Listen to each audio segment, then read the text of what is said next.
the Centre for Public Christianity, you're listening to Life and Faith. I'm Simon Smart. And I'm Natasha Moore.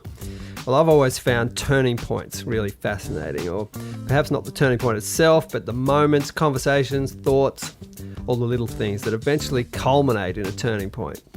What is it that could bring a person to shift from one mindset to another, that could cause change in behaviour or lead to a complete life transformation? Well, Dr. Marvin Olasky is someone who's had his fair share of turning points in his life. He was born into a Jewish family, but decided to become an atheist in his early teens. And he described this turning point as bar mitzvah at 13 and atheist by 14. But that was only the beginning. Dr. Olasky's atheism brought him down a path towards the Communist Party, which he joined in the 60s. But then, in his 20s, another shift occurs. He begins to realise that maybe his core beliefs are all wrong. Maybe there is a God out there after all. But let's not jump ahead of ourselves. We have Dr. Olasky with us in the CPX studio to share his story, one that's full of unexpected twists and turns. Marvin, you grew up in a Jewish family. Your life, I imagine, would have been quite religious, but you decided at some point that you didn't believe in God. Yes, sadly in the United States, it's very typical in Judaism, bar mitzvah at 13, atheist at 14, and I fit that pattern. And then later on, you joined the Communist Party. That was another nail in the coffin of religious belief, I suppose. I suspect so, and that was, in a sense, a strange but somewhat natural follow-up to my atheism, because communism is based on atheism, and I went to college during the late 1960s, during the Vietnam protests, and was very much involved in that. So it was a slow but fairly natural movement in a way into Marxism, and then actually joining the Communist Party. Now, at some point, you started warming to the idea that there might, in fact, be a God. Tell us about that. What happened there? Well, it really wasn't so much a state of warming as going from utter cold, freezing, toward some warmth or even heat. There was one particular evening on November 1st, 1973, when I was 23 years old, that I just started to have a very strong sensation that actually my atheism was wrong. There is a God, and therefore my communism was wrong also. Now, had I been as thoughtful as I would like to think I sometimes am, then that would have immediately gotten me to reading the Bible, trying to figure out who is this God, trying to understand that. But I certainly did not want to believe in God. I was at the University of Michigan in graduate school at that time, and I knew that atheism was popular in academia, and any belief in God would be very harmful to my career. So I ran from that, but not through any real efforts of my own, but just through God's grace and kindness and putting things in front of me that I couldn't avoid. I, over the next 2.5 years, came to believe that actually Christianity is true and that I should thus profess it. What do you think has been the biggest change in your life since you became a Christian? Well, I can point to several things, and in many ways the biggest person is sitting here several feet away from me, my wife. My wife and I have now been married for 40 years, and not through any natural grace of my own, but purely through God's mercy. I've been faithful all that time, which is unnatural in some ways, but very good. So I'm very grateful for our marriage. I think really, I as a communist, I broke just about really all of the Ten Commandments except murder. Physically, I had murderous thoughts, but lying, stealing, all these types of things, and since becoming a Christian, I am still a sinner, but I don't do those things.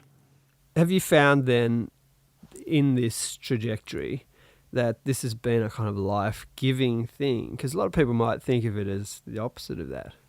I'm glad that I became a Christian at 26 rather than at age 66, because I have those years of experience in seeing God's faithfulness. But also, I think it's hard for me to see how atheists can face death without being really miserable about the situation.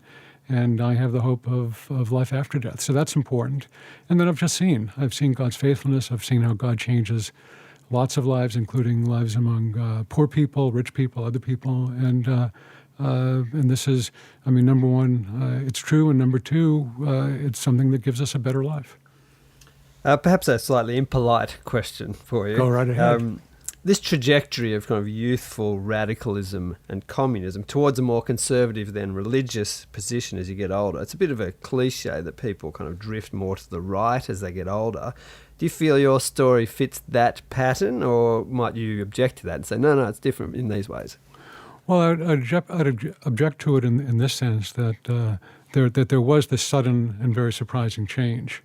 And then over the next 2.5 years, really changing and starting to try to think things using the Bible as God's word, and God is a lot smarter than me, certainly. And so, if that's what the Bible says, then I want to live by it. Even there are sometimes I may not understand exactly why, but still go with the sense that God is smarter than me.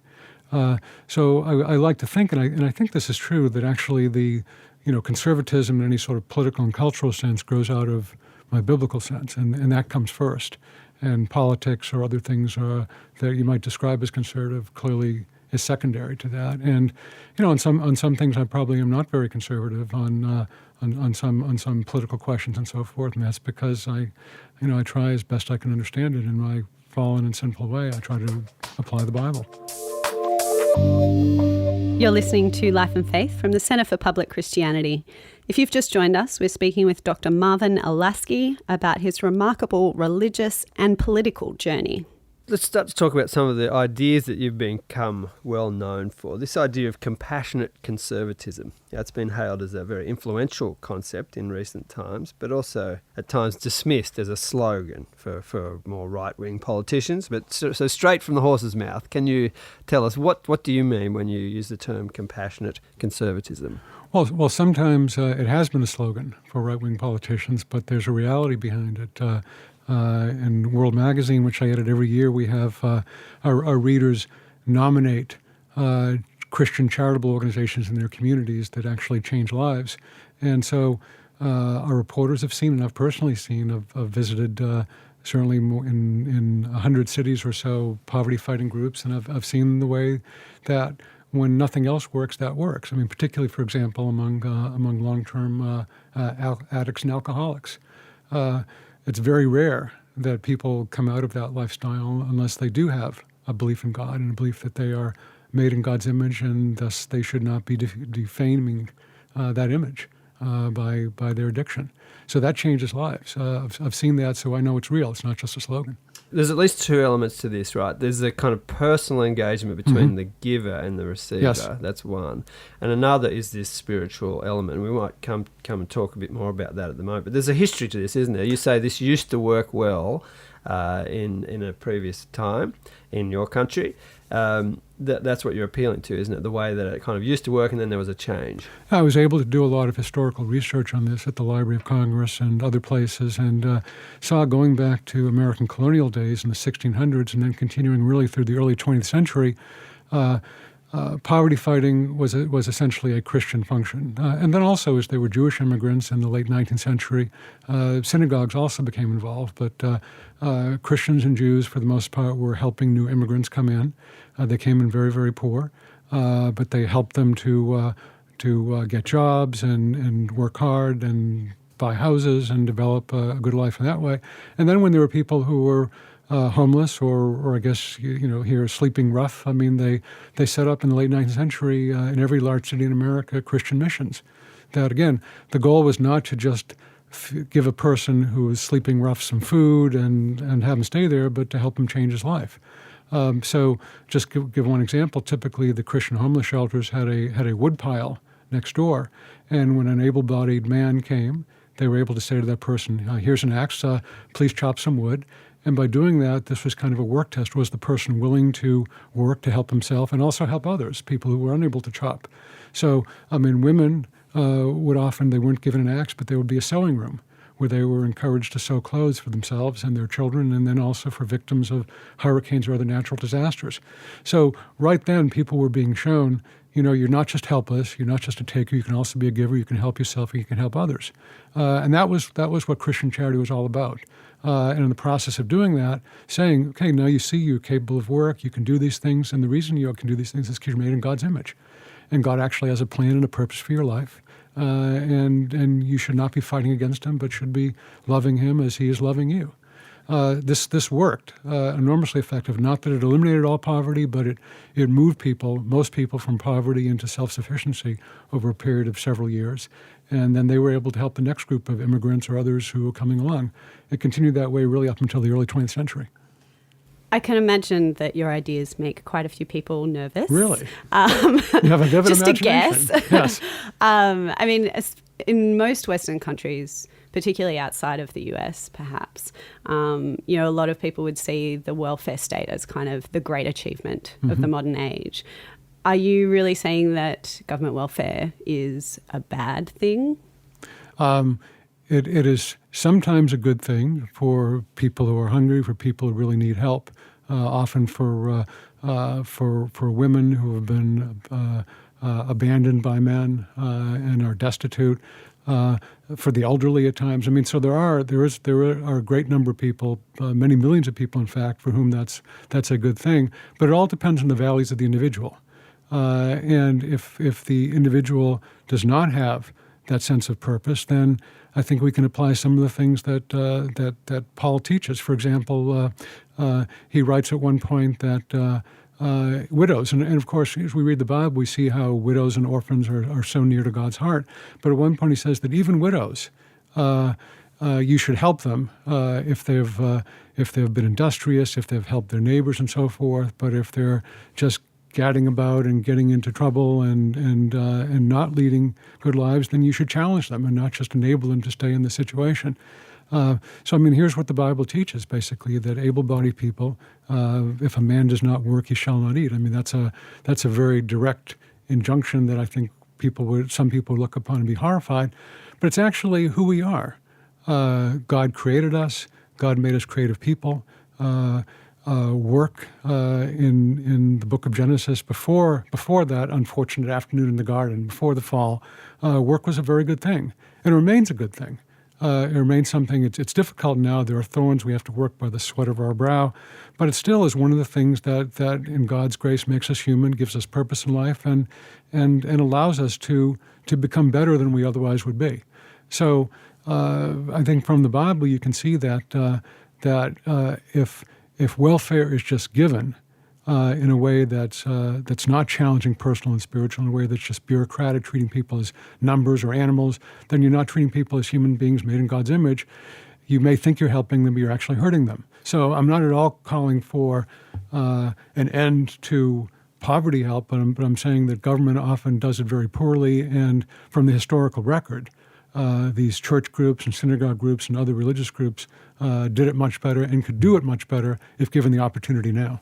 So, Marvin, looking back on your journey from a communist atheist to a Christian at the more conservative end of the scale, it's obvious to me from what you're saying that that journey doesn't mean, as some people might expect, that you care less about poverty and about the poor.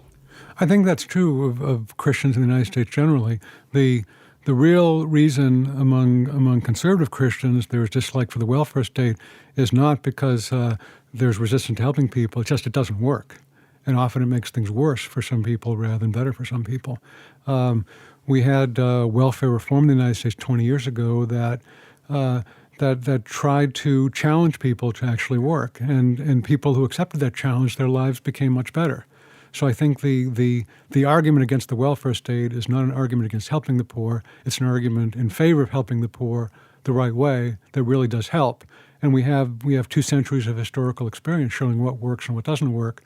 And so our hope is that we would rely on that historical experience rather than continuing down this path that may feel good for people who may consider themselves very benevolent, but in practice it's very harmful.